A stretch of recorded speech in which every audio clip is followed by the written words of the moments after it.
Jadi pinjam dari sini sudah tahu, oh dia lengkap. Nah, yang terakhir kan kursi kita yang sewa. Tapi minimal kami pikir untuk mengatasi bencana di DKI, manajemen kampung itu suatu manajemen yang ada dasarnya di bangsa ini. Gotong royong. Kalau kita tidak mengenal tetangga kita kan keterlaluan. Nah di Jepang malahan, kenapa bisa bencana pertolongan dilakukan? Ketika ada gempa, waktu kumpul di titik kumpul itu, yang bisa tahu si A si B tertinggal di rumahnya, itu masih tetangganya atau RT-nya. Dan ketika bantuan alat datang, itu yang datang itu bisa tunjukin kalau yang operator tidak tahu si A di rumahnya di mana, daftarnya ada dengan si A masih tertinggal di dalam rumah yang roboh. Tapi kalau ada yang tahu, oh si A tinggalnya di sini karena tetangga kan, maka alat berat itu betul-betul bekerja langsung di posisi, bukan di sembarangan garuk-garuk cari. Mungkin gara-gara beda 1 jam dia meninggal. Nah, paling penting saya kira soal makanan, soal selimut kita mesti stok dulu. Kalau nanti tidak terjadi bagaimana? Jadi kembalikan saja di dinas sosial. Kan boleh kan? Kalau diperiksa, ditaudit barangnya masih ada. Nah, kalau makanan bagaimana? Udah yang sambil jaga, tunggu siaga, ada makanan. Tapi tidak apa-apa, bisa dipertanggungjawabkan. Mana saya bilang sama sosial, kalau sudah bisa keluar, kalau sampai tidak terjadi bencana gimana? Yang masak saja, pesta syukuran kampung saja di situ gitu.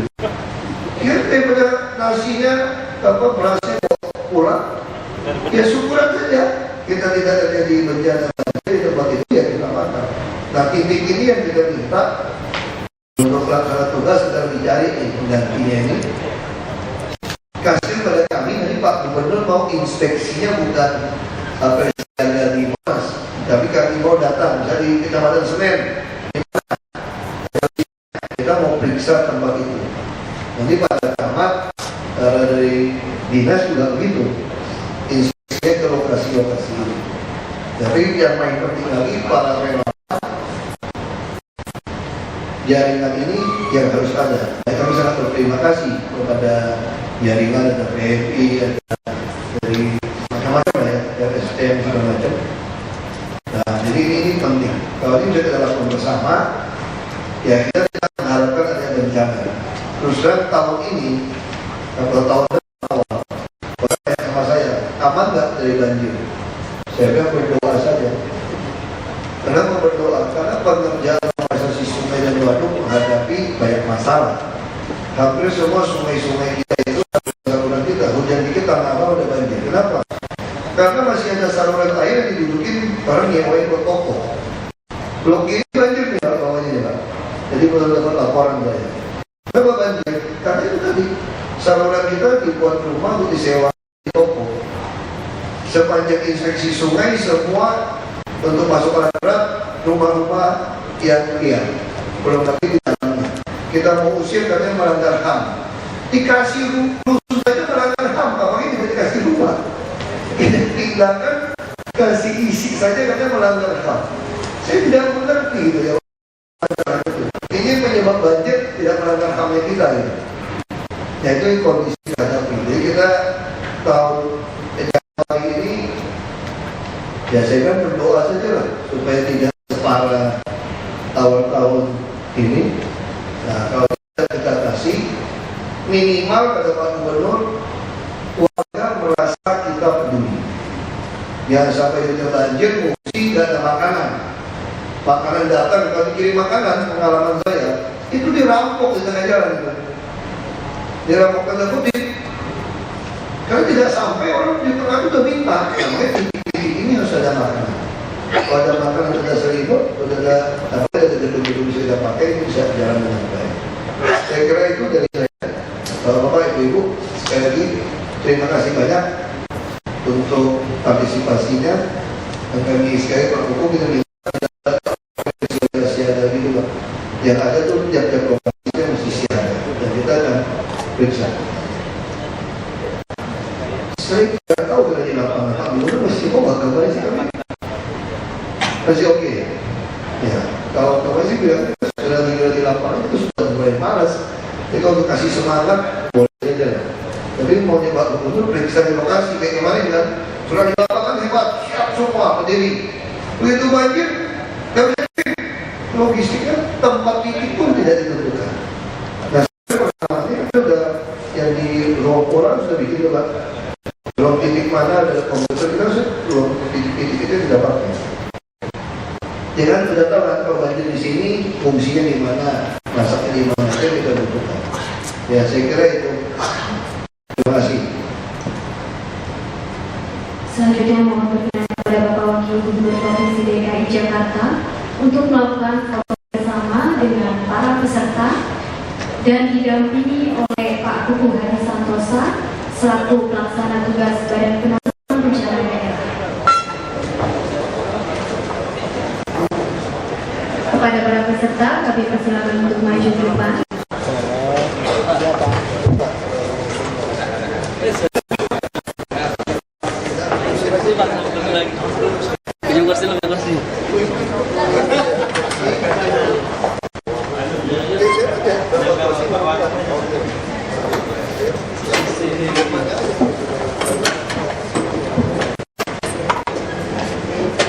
Ibu mau duduk aja. Ibu aja duduk.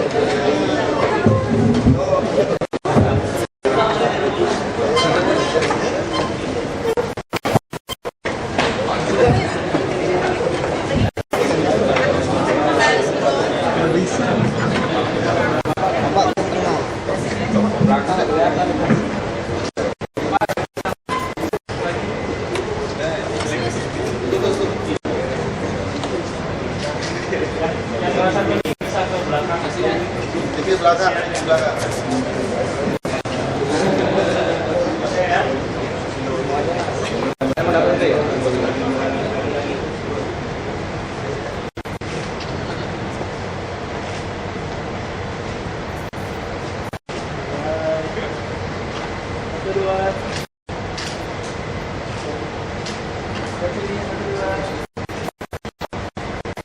Bareng tempe.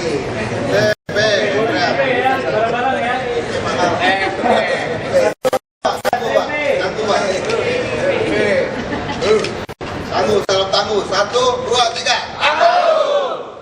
1, 2, 3. Tangguh.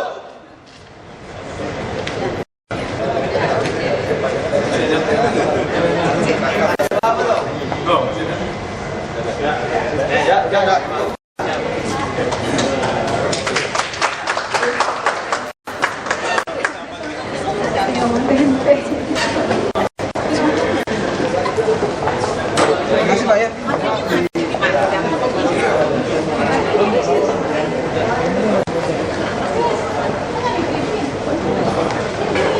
Tidak ada yang rusak. Nah kalau selebihnya memang kita agak kesulitan karena banyak sekali sungai-sungai itu dibikin rumah-rumah liar tadi. Kita mau pindahkan kan mesti sediakan rumah susun. Bangun rumah susun tidak terkejar. Baru. Apa ada pengurangan banjir berapa persen? Kita belum hujan baru tahu. Sudah hujannya. Kondisi barang-barangnya sendiri gimana Pak?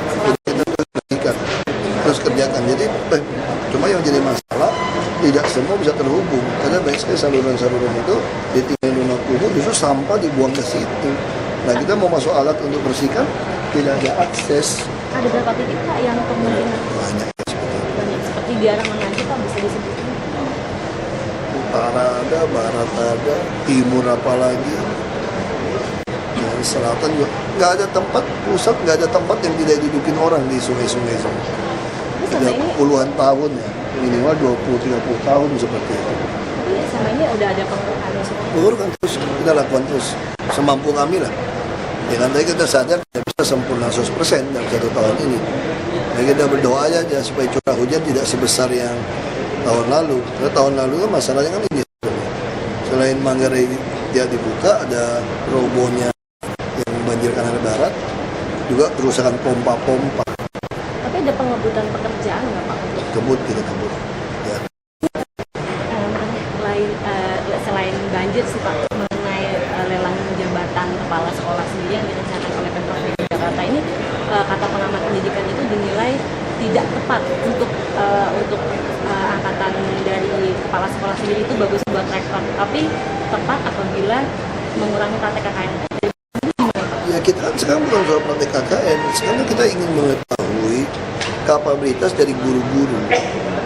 Nah, kalau saya tanya, kita udah gaji guru hampir 7 triliun 1 tahun. Dengan mutu tidak juara juga kan DKI kan. Terus kita mau menggugat lagi nggak? Dulu waktu jadi guru itu apa betul punya hasrat jadi guru atau tidak? Nah sekarang Anda mau mengetahui potensi masing-masing guru dari mana? Ya tes. Pengamat pendidikan saya tanya, kamu mau mengetahui potensi murid apa? Tes kan? Ya, jadi kita mesti suruh dia tes baru kita tahu potensinya dia. Jadi salah di mana? Kalau tidak kamu tahu dari mana guru mana yang layak diangkat? Itu terjadi akhirnya suka nggak suka. Kita nggak tahu, jadi banyak sekali orang di DKI saja, banyak orang yang golongan 4A, 4B, kami tidak tahu potensinya kalau tidak ada tes. Dan ada tes kemarin lurah camat, ya kita ketahuan nih, oh dia orang bagus banget nih camat ini. Ini bisa jadi wali kota, ini bisa jadi kepala dinas, kelihatan. Dia mesti ada tes. Kalau tidak ada tes gimana? Untuk kasih tahu saya caranya gimana? Untuk menilai orang. Katanya pengamat pendidikan akan lebih baik apabila kalau itu juga dilakukan secara demokrasi, misalnya pemilih dari kepala sekolah dari pihak TU, anak-anak. Itu nggak masalah, itu juga bisa main preman kalau mau ngomong soal seperti itu. Kalau seperti itu dia sogok seenaknya gimana? Sekarang buktinya komite sekolah yang minta pungutan itu siapa? Komite sekolah loh yang minta pungutan. Jadi apakah betul bilang demokrasi itu selalu betul kalau untuk kepentingan pribadi masing-masing? Ya kan? Jadi sekolah kita banyak dibajak oleh komite juga. Seolah-olah punya yayasan dia nambahin tarik guru dari luar aja. Nah itu kenapa nggak pernah kritik Anda gitu? Makanya satu-satu cara nggak usah banyak kritik dulu lah. Kita tes dulu supaya kita tahu potensi masing-masing guru. Bisa saja ada guru yang cocok jadi sekda, kita pindahin aja dari guru. Karena dulu dia masuk jadi guru itu karena tidak niat. Hanya karena formasi pemerintah gurunya besar, semua orang pengen jadi PNS, karena jadi PNS nggak bisa dipecat, ada gaji yang aman, masuk dia jadi PNS, jadi guru. Nah lebih baik guru-guru ini keluarin aja. Jadi struktur, terima lagi aja guru yang benar-benar punya hasrat jadi guru. Ya kan? Jadi kadang-kadang, ya boleh aja lah pengamat ngomong. Terima kasih Pak Rusli, satu lagi, kami dari tim dokumentasi panitia, kami pengen nanyakan tabletop exercise ini kan menguji membuat skenario terburuk dengan banjir. Bagaimana menurut Bapak kesiapan DKI dengan skenario terburuk banjir, mungkin lebih besar dari banjir itu yang tadi, bagi kami kalau skenario terburuk banjir, yang penting orang punya tempat pengungsian yang aman. Tempat pengungsian yang aman juga harus tersedia makanan, obat-obatan yang jelas. Itu dulu yang paling penting. Karena umumnya tuh orang toilet, WC semua diperhatikan. Biasanya begitu terjadi bencana, yang paling masalah tuh orang yang sehat jadi sakit. Kita bicara nyelamatin jiwa kan. Nah itu dulu. Ya kan kita pengalaman sudah ada yang kecil. Harusnya titik-titik pengungsian sudah ada. Nah itu yang kita minta, kesiapan dari penanggulangan ini adalah titik-titik itu tadi. Termasuk logistik makanan, termasuk soal kebersihannya, toilet, kamar mandi, semua tuh kebersihan air mesti ada. Itu yang kita lebih penting seperti itu. Toh kalau bencana nggak bisa kamu harapkan kan? Tentu kita nggak bisa cegah hujan berapa besar. Kan saya bilang kita mau cegah banjir supaya waduk, gorong-gorong dibereskan, nggak beres sekarang. Karena terlalu banyak rumah kumuh. Kesiapan dari Pemprov DKI Jakarta sendiri sudah berapa persen Pak untuk menghindari banjir Pak? Kita nggak bisa bilang berapa persen. Saya bilang kita kerjain belum setengahnya. Paling 10% aja kita kerja. Kalau dilihat dari kondisi waduk, saluran semua didudukin orang. Ya kan, makanya sekarang yang penting bagaimana terjadi banjir ini orang punya makanan. Sudah ada di dalam, jangan diantarin lagi gitu loh. Kalau diantarin lagi kita mesti siapin yang paling buruk. Kalau pengalaman kemarin, seminggu atau 10 hari banjir. Sekarang kirimnya gimana? Minimal mesti punya logistik 3 hari, 4 hari kan. So kalau ada apa-apa bisa datang. Satu lagi Pak, harapan Bapak terhadap sistem penanggulangan bencana yang saat ini seperti apa khususnya untuk yang di regional? Ya harapan saya dari dulu semua mesti ada data. Semua kejadian itu mesti ada data. Di mana kejadian semua mesti menggunakan IT, ada data. Harapan saya seperti itu. Dia bukan cuma kira-kira lah gitu Pak. Jadi karena bertahun-tahun yang sama. Jadi kalau terjadi banjir lagi kita udah tahu persis. Kalau terjadi banjir, sungai ini meluap pasti sini kerendam, udah tahu datanya. Kalau sungai ini kerendam, kampung ini kerendam, pasti rumah siapa yang jadi tempat untuk nampungnya, lokasi mana, apa gor mana, atau sekolah mana buat nampung. Jadi semua harus jelas. Dia bukan lagi belajar tiap tahun.